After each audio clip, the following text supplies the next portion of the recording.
কিন্তু ও তো গরিব, এত টাকা কোথায় পায় সেটা তো বললেন না। না, সেলিম গরিব না, ও অনেক বড় লোকের ছেলে। ওর আব্বু 100 কোটি টাকার মালিক।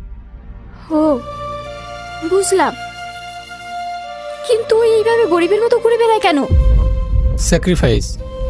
হোয়াট? হ্যাঁ, শুধু তোমার জন্য। ও যখন জানতে পারে তুমি গরিব মানুষদের খুব ভালোবাসো, তখন থেকেই ও খুব সাধারণভাবে চলাফেরা করে। আর তোমাকে দেখার জন্য প্রতিদিন তোমাকে ফলো করত, কিন্তু কোনোদিন তোমার সামনে আসেনি।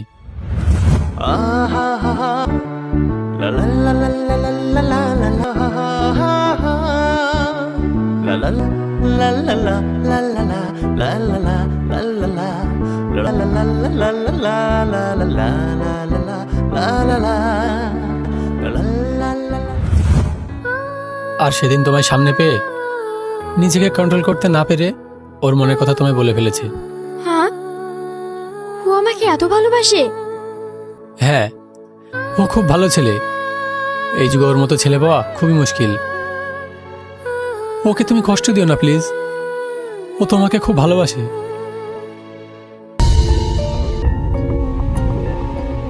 সেলিম, এতক্ষণ কোথায় ছিলি? কেন, কি হয়েছে? আর তোমরা এইভাবে দাঁড়িয়ে কেন? ও সব ভুলে গিয়েছিস? বাড়ির বাইরে গেলে আর কিছু মনে থাকে না না? আজকে দিশার বিয়ে শপিং করতে যাওয়ার কথা না? ও সরি, আমি ভুলে গেছিলাম। ঠিক আছে, যা।